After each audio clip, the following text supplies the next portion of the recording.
After spending months building this van and turning it into our full-time home, we've driven thousands of miles through France, Spain, and along Morocco's stunning coastline. It's been our base for surfing, exploring old towns, and living completely off-grid.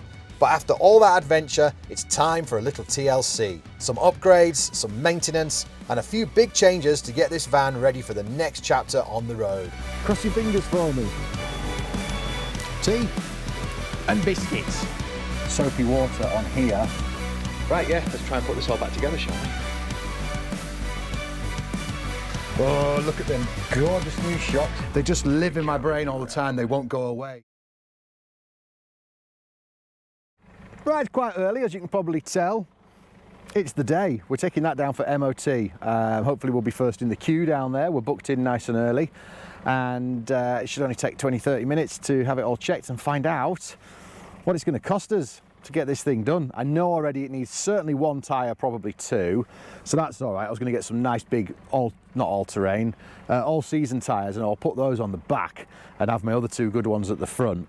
And then it's just anything like, I don't know, track rod ends and stuff like that. They're the sort of wear and tear, brake pads.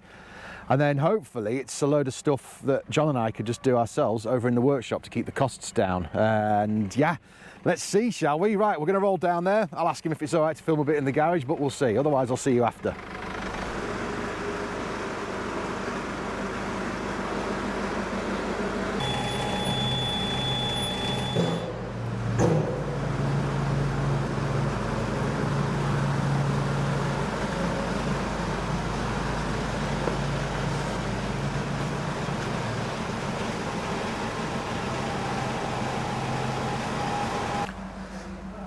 So it's in there, having its emissions test at the moment.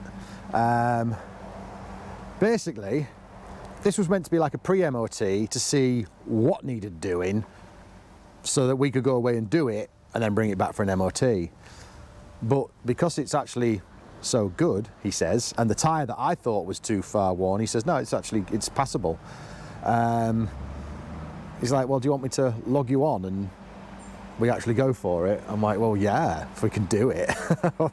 So he's logged on and we're doing the MOT. Fingers crossed, it's almost through. It's just this emissions test. He's just waiting. He just had to go and swap a battery on his tester thing. So cross your fingers for me. Cross your fingers for me. That's pretty cool. Look at the awesome little Mini as well.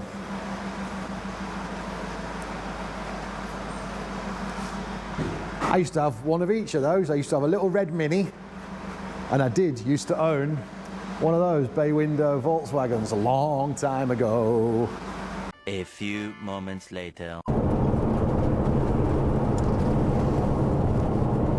It passed. How awesome's that? I'd booked in with the garage to do like a pre-MOT, and then yeah, he said we might as well go for it because he thinks it's going to pass, and it did. It passed.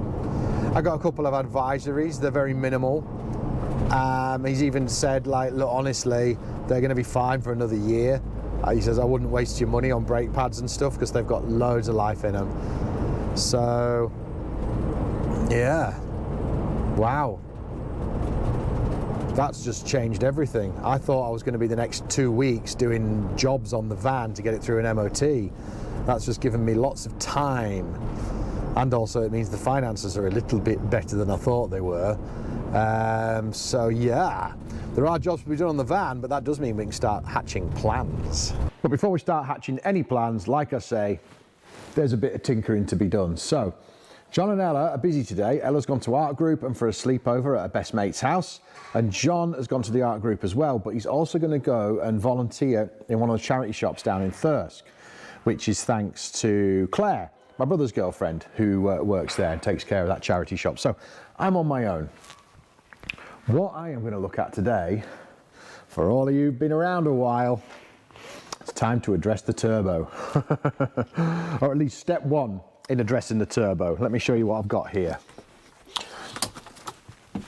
Now, if you haven't been around for a while and you're new here, I've had a problem with the turbo since I bought the van.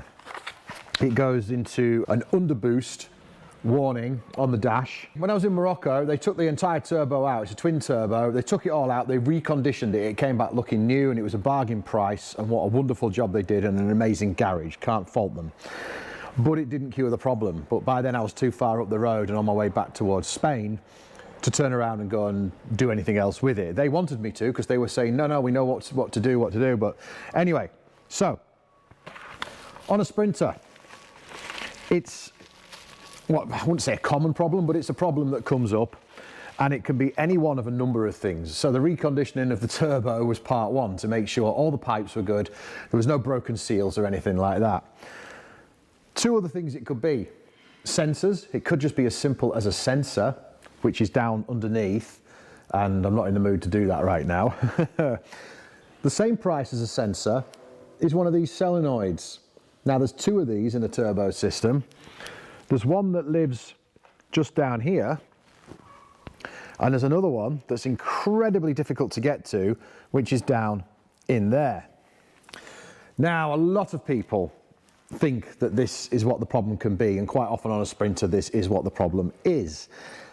So I've just gone ahead and done it. It's about 60 quid off eBay to buy this. And what I'm going to do, because I've got the entire day today, I'm going to take this apart, and I'm going to fit this one in the more difficult to hit region. And then, if that works, hallelujah. If it doesn't work, it means I've done the difficult one.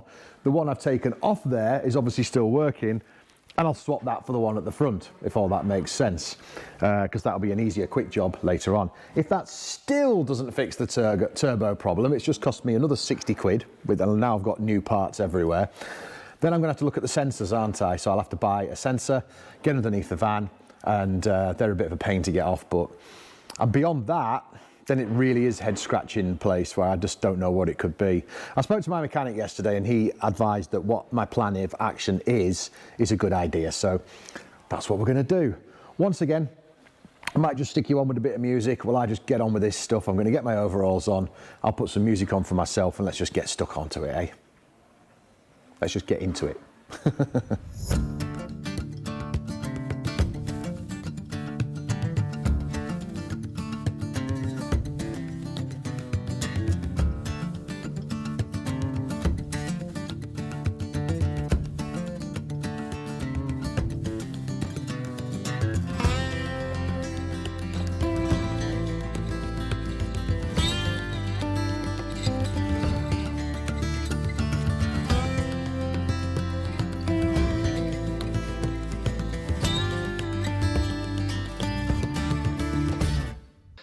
Right, a little change of plan here, because obviously I've watched YouTube videos to learn how to do this. The solenoid I was trying to find was somewhere down here, and I can't see it. And I am not about to start ripping lumps of that engine off in order to find it. So we're going for the easier one, which is down at the front here. So let me show you there. I've managed to dig it out, there it is, to be replaced by that one. So I've just got to disconnect the hoses, put that one back in, put it all back together, and that's job done as far as this goes. And I won't know until I've been out driving a few times whether it's actually had any effect whatsoever. If not, we move on to sensors, don't we? One of which is quite easy to access there. There's a sensor right there, but again, they're like another 60 quid each to test them. So we're testing this first. If this doesn't work, we'll move on to sensors, but I've said that already. Right, yeah, let's try and put this all back together, shall we?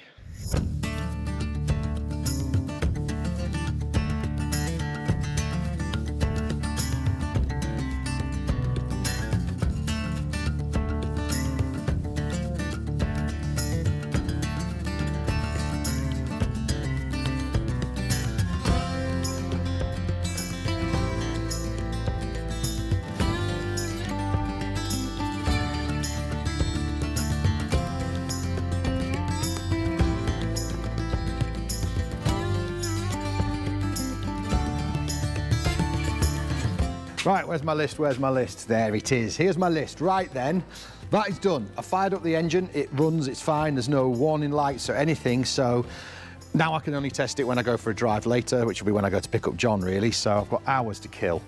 I've got a little list of things to do, some of which I've probably told you about earlier. I've been filming this over a few days now, so I can't remember what I said earlier in the video. I do apologise if I'm repeating myself. Anyway, turbo, check. Airlines, my air suspension that I have, the airbags at the back, ever since we left, they leak ever so slightly. So during the course of the day, it loses air pressure. It's got worse and worse over time. Now I know that's to do with the fact that the back end of the van was so heavy, it was bouncing, and it was really putting them under a lot of strain. Now with the new, shock absorbers I put in, that should sort that out, but it's still leaking a bit because there's obviously a leak somewhere. One of the joints, hopefully it just needs a bit of a tweak or a tighten, or cut the line, put it in fresh, I don't know. Anyway, I did check that a little bit here, because there's the compressor for that hidden away in there. And then there's the lines going off. So I checked it there, there's no leaks. So we'll have a look underneath at the back. So that means I need to go into the pit for that. Garage lights, I'm going to put some lights in the back. That's something I can do over on the campsite. It's not essential, I'm using the workshop for that. The non-return valve for the shower. Let me show you, where have I just put that? I dug it out. This thing has been in the van since we set off to France back in January. Still in its packet. Non-return valve, so I think I spoke about this earlier as well. This is a really quick fit, but I need to be under the van to do it. So again, that's opening the pit up. So I might be opening the pit up. Gas sensor, that's the next thing. And I need to look at the gas tank under the van into the pit. I am going to do a service on the van. I haven't actually ordered the oil and the filters yet, but I need to do that. I need to sit at the computer and order that. And we'll get a full service done. I want to paint the wheels, non-essential, but it just, you know, it's just little things that I never got chance or time to do last time, and I'd like to do them this time. And the reversing camera, I can't find what's wrong with it. I've looked behind the stereo and the dash, everything's connected. It'll wait, I can't be bothered right now. I live without it. I've got John. Every time we get somewhere, I need to back up. John jumps out, goes and stands at the back, and he guides me in, so it's fine. It looks like I need to open the pit, but what I think we should do is have a tactical cup of tea and some biscuits. What do you reckon? Tea and biscuits. Right, while we're having a tea break, I need to talk to you about something that I am rubbish at talking to you about, because I'm too busy making pretty videos, I forget to sell myself and try and make money to feed the kids. I'll just put my biscuit down. I've been advised by people that I need to talk to you more about my affiliate links and businesses that I have going on, because that's how we make money through YouTube. YouTube itself pays a very, very small amount for the ad revenue that you have to sit through. So what we try and do is we make money through, I've got other businesses running, as you know. If you look down in the description, there's links to those, but mostly the affiliate links for things like the Amazon shop, which of course is linked down below. So things such as this that I'm using in the video, and pretty much everything you can see in the van, apart from sheets of plywood that I built it with, most of my tools, even the kettle I used to boil this cup of tea, well, boil the water that made this cup of tea, they're all in our Amazon shop. And if you don't know how affiliates work, I'm going to tell you. When you go to somewhere like Amazon, the commission is built into the price and it's got to go somewhere. So it doesn't cost the buyer anymore. So if you're buying something for £10 off Amazon, the person who sets up that shop gets some money and Amazon gets the rest. Whereas if you link from someone like myself across to Amazon and spend £10 on something, it doesn't cost you anymore. But instead of Amazon get the commission cut, I get the commission cut, and you help us out massively. And it's just something I'm not very good at, and I keep forgetting to tell you about it, so I'm telling you now. Now, wouldn't you rather give a tiny bit of commission to us than Amazon? Because it's no difference in price to you, but they've got enough, haven't they? Because in all honesty, I can't believe the generosity of people out there who help keep this channel alive and keep us on the road doing what we're doing. It astounds me sometimes that people are this generous. We have the Patreon, the buyers of coffee. If people just liking and commenting in the videos, it helps more than you can believe. You have no idea how much it helps just dropping a simple comment. So chuck a comment down below what you think of affiliate links. But yeah, if you want to help us out, it's a super way to do it, because everyone shops at Amazon all the time, don't they? So link through our shop, go do your shopping, and that would just be absolutely amazing. Anyway, shall we get back on with this then? I think I'm going to open the pit.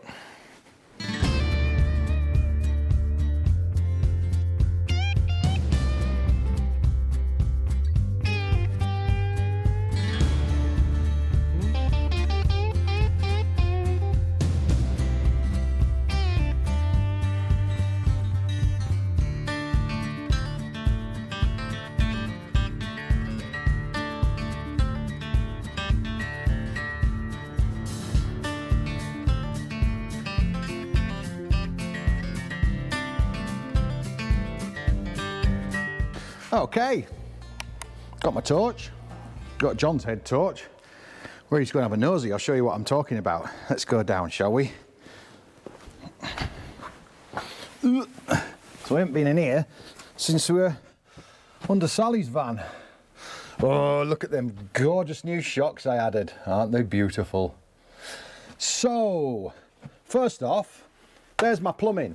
So that comes down from the kitchen sink. It goes across under there, all the way over there, and then it has to go back up again to get to the tank, which is a bit of a pain, but it's what it does. This is the shower. There's the trap. Let me get some more light on it for you. There's the trap from the shower. It comes along and down and around and up to there. So you can understand why the water coming shooting along here gurgles and burbles and wants to come back up there. Now, like I say, it's never really poured out up there, but if I can just stop it from, or definitely stop it from ever happening, it'd be very, very quick and easy. All I've got to do is cut this pipe here. Unfortunately, I very foolishly left my pipe cutters in France. Anyway, all I've got to do is cut that pipe there and put this thing in. It's a compression fitting, so that's really quick and easy. Now I should have emptied these when I was over the field. I do actually have these ends on them to empty this pipe out. I've got an end there as well that I can just screw off and it dumps it all. So I'll have to get a bucket under there and just empty it all before I cut that, or I'll get soaked. Then the other thing we've got to look at is, there it is. I didn't fit this, so that is obviously the air hose coming from the front, and that is a T there, and that's where it meets the airbags. That feels like it hasn't got any pressure in it, and that one neither, so I guess they've emptied out. So what I've got to do there is I'll squirt some soapy water on here, and hopefully, let me get the light, hopefully we'll see some bubbles.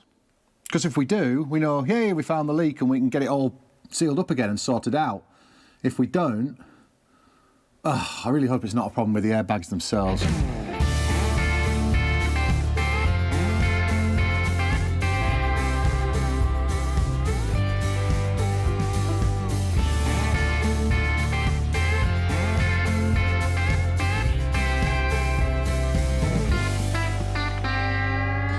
Well, I was going to leave you to talk among yourselves for a bit, but look at that. We've got a lot of bubbles there. So that's clearly where the leak is.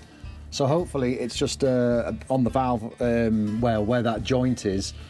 Oh, listen at that.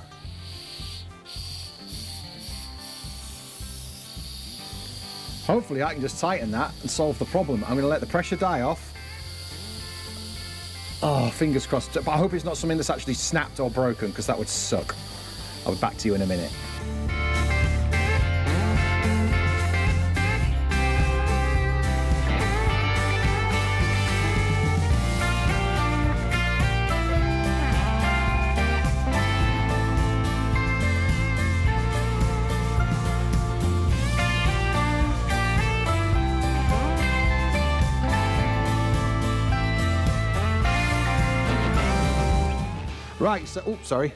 Right, so that is just push fit. It just literally slots in, non-return, just like, well, push fit on a house, really. So I can understand that under pressure that might have given a little bit. Fingers crossed it hasn't actually broken the actual nut push fit fitting, but it's a small piece to replace if it has. Anyway, that's by the by. I've never actually shown you here how it works. So this was fit for me by James and Craig, who, if you remember, sorry, getting the torch ready for you. If you remember those guys, they did the welding on the van. So this is where they installed it. And what I've got here is I can just turn that compressor on that you saw in the near the engine bay earlier, and I can go. I'll speed this up for you. And as you can see, we've got about 2 bar of pressure there, which is more than enough for what we need. And then this is just like a tyre valve. I can release the pressure there if I want, but I don't want. So now what we'll go and do is pop back down below and see if the bubbles have gone away. I hope they have. If they haven't, at least I know where it is. Ooh. Right, here we go again. Obviously this is soapy water, yeah? Very, very soapy water.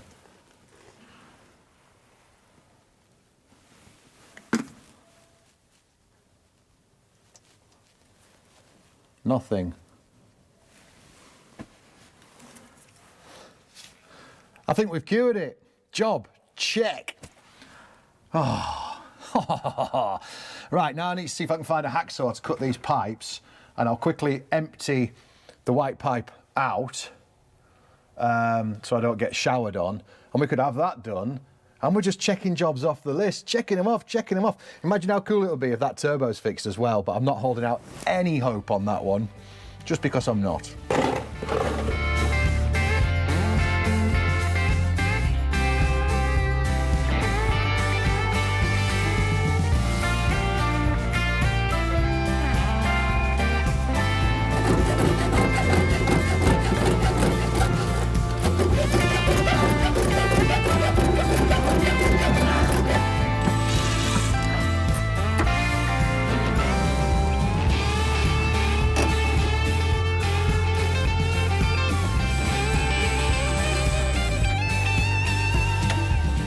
Another one checked off the list.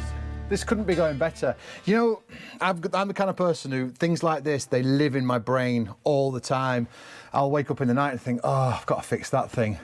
Oh, what am I going to do about that air leak? They just live in my brain all the time. They won't go away. So to be checking them off the list like this is brilliant. I haven't actually checked the air pressure. I might go and check it again. Those airbags feel tight. I'll go and check it, see if it's losing any.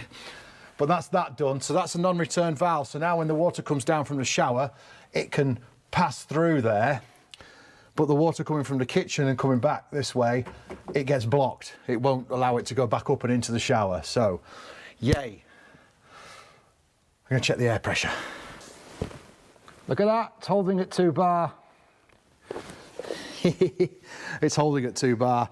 It hasn't done that since I've had it fit, to be honest. So I'm guessing when it was installed, maybe that pipe just wasn't quite pushed up as far as it was needed to be. And then it's pushed itself out a little bit with pressure and the bouncing of the van over the years. So I'm ecstatic. The fun bit. Right, well, turbo, question mark. Airline, still a question mark. Non-return valve, tick. Gas sensor, big question mark. Service van, paint wheels, okay. I think that's all I can do really today without going for a test drive. So I might have a clean up, pack my tools away, and we might actually call it there for a little bit. I don't know what else I can do other than test the systems. So maybe I'll go down and get the gas early and then go pick up John. Sorry, I'm thinking out loud to you now. I'll tell you what happens when it happens. How about that?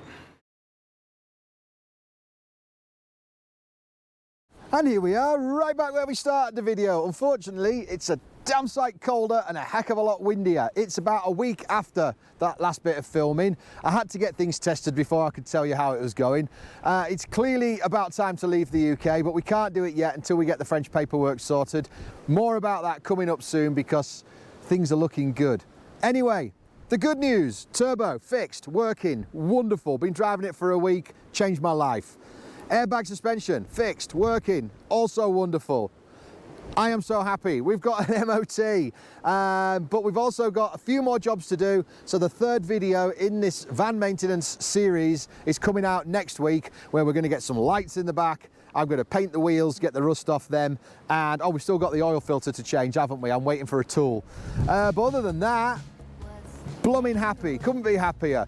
Drop down in the comments, folks, if there's anything else I'm missing that I should be taking care of in this van maintenance series, because, you know, I'm not a mechanic, I'm learning as I go here, but if you can think of anything, drop it down below. Otherwise, go and take a look at the Amazon store like I mentioned earlier, or just hit the subscribe, hit the like button, it all helps us out massively. Really do appreciate you all watching, and we'll see you next week for more maintenance. Bye bye, guys.